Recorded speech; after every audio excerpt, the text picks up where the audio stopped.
पाकिस्तान के लाहौर में ऐतिहासिक मियां साहिब कब्रिस्तान में एक अज्ञात कब्र है, जो पंजाब के सबसे बहादुर स्थानीय नायकों में से एक का विश्राम स्थल है। कब्र अधिक लोगों को आकर्षित नहीं करती है, लेकिन कभी कभी कोई आगंतुक उस पर फूल या नई चादर रखता है। कब्र पर एक संगमरमर के स्लैब पर कम से कम 4 नाम खुदे हुए हैं, उनमें दुल्ला भट्टी भी शामिल है, जो एक हाड़ मास का नायक था जिसने बड़े पैमाने पर किसान विद्रोहों के माध्यम से मुगल सत्ता को चुनौती दी थी। दुल्ला स्वयं एक मुसलमान था। उसने स्थानीय जमींदारों की ओर से लड़ाई लड़ी और मुगलों के खिलाफ उसके अभियान सर्वविदित हैं। युवा लड़कियों को शोषण से बचाने के उनके प्रयास इतने प्रसिद्ध थे कि वह लोकनायक बन गए। लोहड़ी के लोकप्रिय त्योहार के दौरान, जो शीतकालीन संक्रांति के अंत का प्रतीक है और पाकिस्तान के साथ भारत की अंतर्राष्ट्रीय सीमा के दोनों ओर पंजाब में मनाया जाता है, इस बहादुर आत्मा की प्रशंसा में गीत गाए जाते हैं, जिनके बारे में कहा जाता है कि उन्होंने इस दिन एक युवा हिंदू महिला की इज्जत बचाई थी। दुल्ला की कहानी 16वीं सदी में वर्तमान पाकिस्तान के लाहौर से 128 किलोमीटर उत्तर पश्चिम में पिंडी भट्टिया शहर में शुरू होती है। हालांकि उस समय यह एक गांव से थोड़ा अधिक था। ये शहर रणनीतिक रूप से उस मार्ग पर स्थित था जो लाहौर को उत्तर पश्चिम सीमा से और आगे काबुल तक जोड़ता था। इस क्षेत्र पर स्थानीय मुस्लिम भट्टी प्रमुखों का नियंत्रण था, जो लोदी राजवंश के दौरान स्वायत्त जमींदार थे। समय के साथ इन जमींदारों ने अपने सैन्य संसाधनों को एकत्रित किया और एक स्थानीय शक्ति केंद्र की स्थापना की, जिसने उन्हें लोदी शासन से मुक्त कर दिया।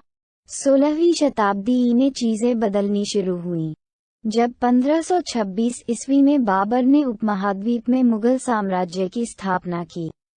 बाबर के बाद उसके बेटे हुमायूं ने साम्राज्य का विस्तार किया, हालांकि पंजाब उसके सौतेले भाई कामरान के नियंत्रण में था।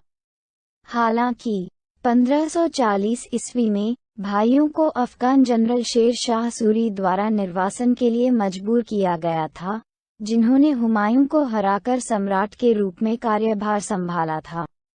सूरी के शासनकाल के दौरान मुस्लिम भट्टी प्रमुखों का अधिकार अनियंत्रित हो गया था और मुगल शासन की वापसी उनके लिए बुरी खबर थी। 1555-56 ईस्वी में हुमायूं के निर्वासन से लौटने के बाद उसने पश्चिमी पंजाब में अपना शाही प्रभाव बढ़ाने के लिए एक अभियान चलाया। हालांकि कुछ इतिहासकारों का कहना है कि यह हुमायूं के पुत्र सम्राट अकबर थे, जिन्होंने इस क्षेत्र में अपने अधिकार की मुहर लगाने का फैसला किया था। सभी ने अनुपालन नहीं किया। पिंडी भट्टिया के मुस्लिम राजपूत भट्टी प्रमुख बिजली खान ने मुगल सत्ता के आगे झुकने से इनकार कर दिया और उन्होंने अपने बेटे फरीद के साथ मिलकर मुगलों के खिलाफ भीषण लड़ाई लड़ी। वे पराजित हुए और फांसी पर चढ़ा दिए गए, लेकिन उनकी विरासत जीवित रही, क्योंकि फरीद अपने पीछे कई बच्चे छोड़ गया। उनमें से एक बेटा था जो उनके जैसा ही था और उसने मुगलों से लोहा लिया और इस प्रक्रिया में महान बन गया। वह दुल्ला भट्टी थे। माना जाता है कि दुल्ला का जन्म 1547 ईस्वी में चिनाब नदी के किनारे बदर गांव में हुआ था। दुल्ला को उसके पिता और दादा की हत्या के बारे में नहीं बताया गया था। ऐसा कहा जाता है कि जब वह एक लड़का था और अपनी गुलेल से खेल रहा था, तभी उसे पता चला कि वह वास्तव में कौन है। ये बात उसे संयोग से ही पता चली। एक दिन जब उसने गलती से अपनी गुलेल से एक गांव की महिला का घड़ा तोड़ दिया, तो उसने उसका मजाक उड़ाते हुए कहा कि रिक्शाहीन घड़ों को निशाना बनाकर बहादुर होने का नाटक करने के बजाय उसे अपने दादा और पिता की मौत का बदला लेना चाहिए। जब उसने अपनी मां से पूछा कि उस महिला का क्या मतलब है, तो उसने अपने बेटे को पूरी कहानी बताई, जिस पर दुल्ला ने बदला लेने की कसम खाई। यह वह समय था जब अकबर मुगल साम्राज्य को मजबूत कर रहा था और सफल होने के लिए उसे स्थानीय सरदारों और जमींदारों के अधिकार को तोड़ना था। 1580 ईस्वी में अकबर ने पंजाब सहित अपने साम्राज्य में कराधान की जब्ती प्रणाली शुरू की।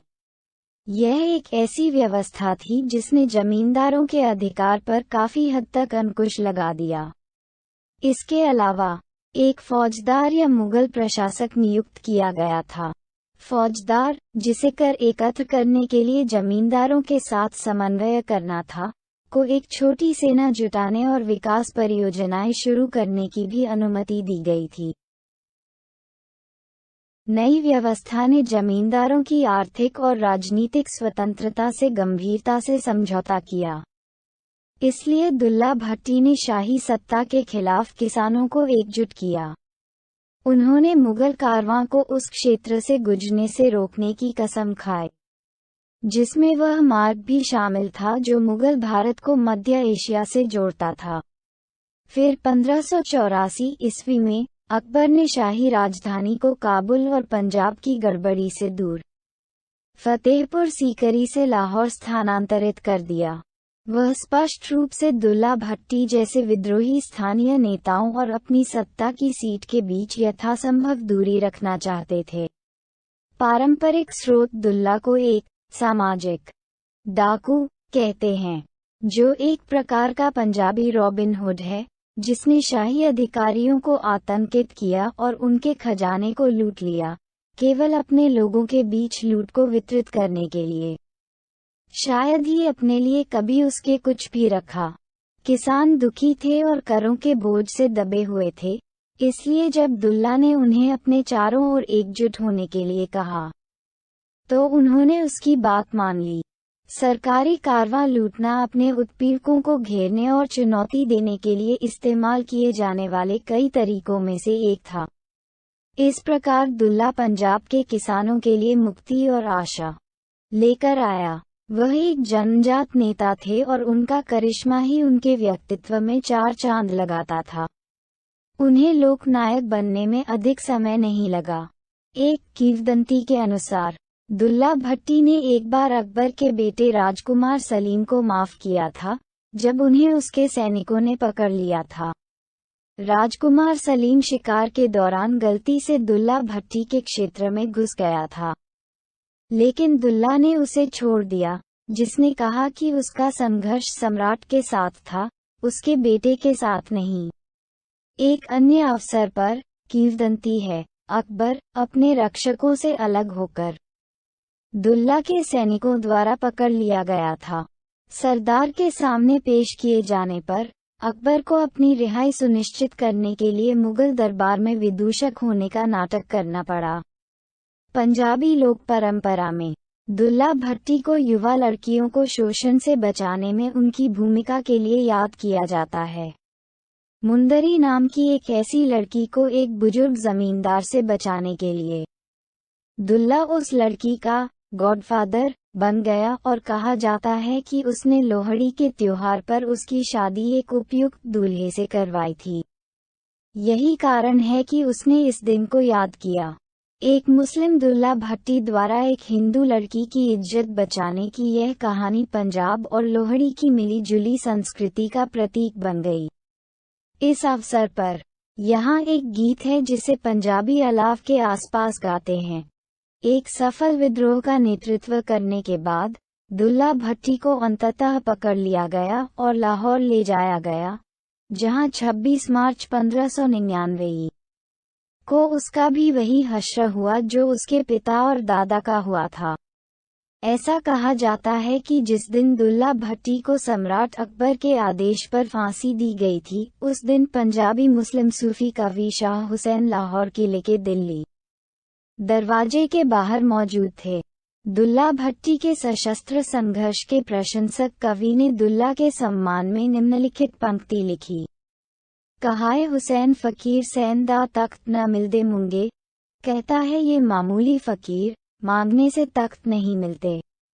आज लोहड़ी के त्योहार पर पंजाबी एक प्रिय नायक, मिट्टी के बेटे का जश्न मनाते हैं, जो अपनी आखिरी सांस तक अपने लोगों के लिए लड़ते रहे।